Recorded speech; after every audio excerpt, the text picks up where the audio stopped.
Before we get started, please go over to Amazon.com and grab a copy of my book, Education and Justice.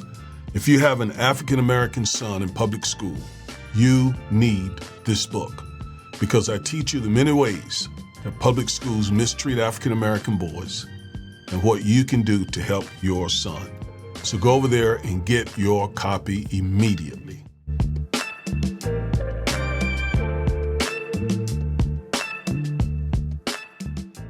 Do you remember the Black History event that Trump had at the White House with Tiger Woods and some African Americans?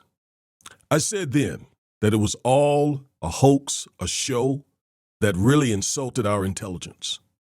Well, Trump proved me right again because he just issued an executive order that severely attacks Black history.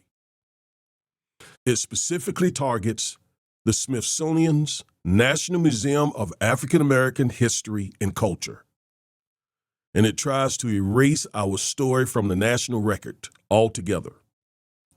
Now, this is blatant, deliberate, and unapologetic anti-Black racism. Let's be clear about this. This is a part of their agenda to protect white supremacy. And listen, folks, silence is complicity. So let's start with the basics. How is the museum connected to the federal government? Why does Trump have any control over it? Well, first, the museum is not private. It's part of the Smithsonian Institution, which is a federally funded system of 21 museums. And our museum, the one that tells the truth about slavery and Black excellence, is tied and connected to that system. Now, Trump wants to control and defund it unless it tells a whitewashed version of history. Meanwhile, the Smithsonian is governed by its Board of Regents. That board includes the Vice President, Chief Justice, members of Congress, and private citizens. And Trump will use this board to control what the museum shows and what it hides about our story. Okay, now, let's talk about what Trump's executive order actually says about the museum. So first, Trump attacks the museum directly. The executive order actually names it. He calls it divisive for explaining how hard work and individualism were racialized. Second, it tells Congress to defund race-focused exhibits, and that includes content about slavery, redlining, Jim Crow, systemic racism, and so on. Third, the executive order puts MAGA loyalists on the Smithsonian board. Again, Vice President J.D. Vance is assigned to push Trump's allies into control, to bring them under the control of the president. Fourth, the executive order brings back Confederate monuments and statues that were removed since 2020. Again, especially Confederate statues and monuments. They all will return. The executive order calls anti-racism un-American. He wants museums to stop what he calls corrosive ideology. That basically means stop telling the truth about America's racist past and racist present. That's what that means. Six, the executive order reverses the racial reckoning after George Floyd's lynching that we all saw with our own eyes. The executive order rolls back everything gained after 2020.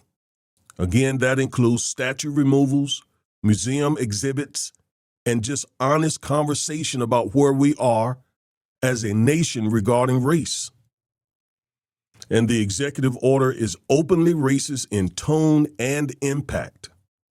Now, of course, Trump avoids the term white supremacy, systemic racism, but he attacks anyone who exposes and fights it. Because this is white grievance policy at its worst. And we can't forget the pro-Black imposters, because they must keep making excuses for Trump's racism by uttering complete falsehoods. Lies like this isn't about blacks. I wonder how they're going to get out of this one, because that's utterly false. I mean, this executive order literally names the National Museum of African American History and Culture.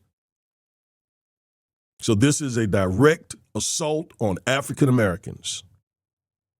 Now, let's talk about money or funding for the museum, because this is where the power lies. Trump issued the executive order, but Congress controls the funding. Congress. The Smithsonian gets about $1 billion federal dollars a year. That includes money for security, staff, exhibits, and etc. Trump wants Congress to block the museum's funding that is tied to racial truth, telling the truth about racism. But under the 1974 Impoundment Control Act, he can't do that unless Congress agrees. Now, of course, MAGA controls Congress because, I got to remind you again, 2.2 million African Americans voted for Trump, and approximately 17 million eligible black voters didn't vote. And that's why we're dealing with this exact executive order. And again, he even thanked them. And now he's attacking all of us. So why does this matter? It matters because this is bigger than one museum. As important and wonderful as this museum is, if you haven't visited, I strongly recommend that you get there immediately, because they're going to start erasing things as soon as they can. And speaking of erasing black history, keep in mind, if they erase slavery, they erase reparations. Think about it. Reparations is based on the horrendous institution of chattel slavery. If they can erase that, they can erase our arguments for reparations.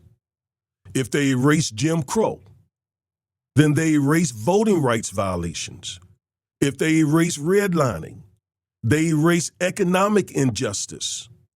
If they erase resistance, then they erase our power, black power. And again, it's also a direct strike against the post-George Floyd reckoning, that moment in American history where America was forced to face the truth about its ugly, racist legacy. And so Trump is trying to shut that window. He's trying to shut that all down. And whether he pardons Derek Chauvin or not for lynching Mr. Floyd, Trump is actually doing worse with this type of executive order. He's basically absolving what Chauvin did to Mr. Floyd by trying to erase its memory. See, this is racist in intent and outcome. I mean, it targets black history and dismisses racial justice. It replaces reality with white nostalgia, right? They're trying to, as they say, make America great again in their minds when there was complete, total white dominance. They want to get back to that. Again, they want white nostalgia. So if anyone tells you this doesn't affect black people, they're wrong and they're gaslighting you. Now, let's talk about how we fight back, because we got some fight in us. The first thing we got to do is call Congress. You need to tell your House of Representative member and your senators to protect our museum, to protect its funding, to tell Trump to take his hands off of our museum. Tell them to reject this order. Because again, remember, Trump issued the executive order, but Congress controls the funding.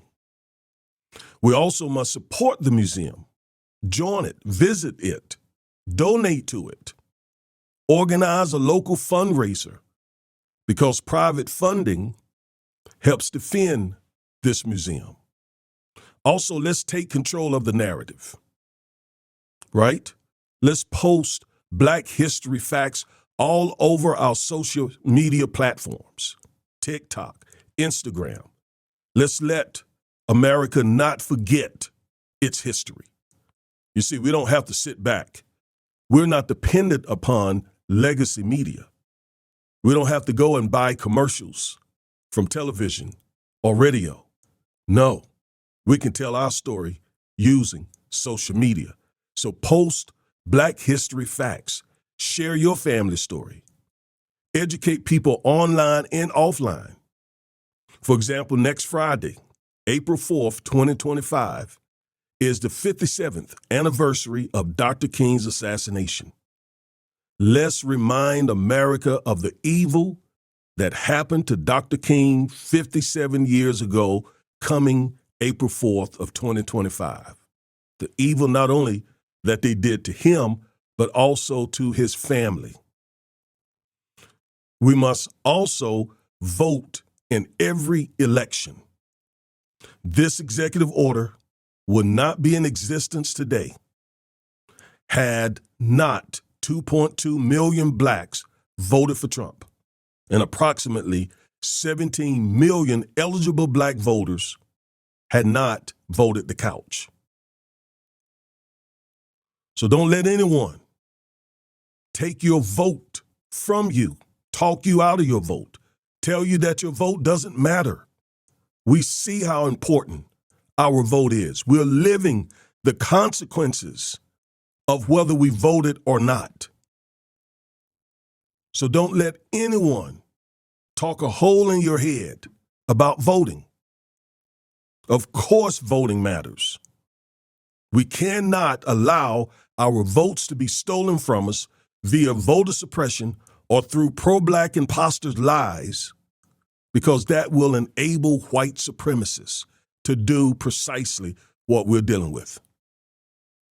And I want to remind you one last time, if we remain quiet, the consequences of all that Trump has planned over the next 4 years to, in his mind, in their mind, take back America, the consequences will be severe, folks.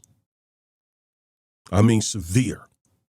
Not only will this museum lose its funding, not only will exhibits that tell the truth about American history be removed, not only will Confederate statues and monuments be returned, not only will Black history books disappear and not be available for your children, but our children will grow up in a nation that has erased our history, our contributions.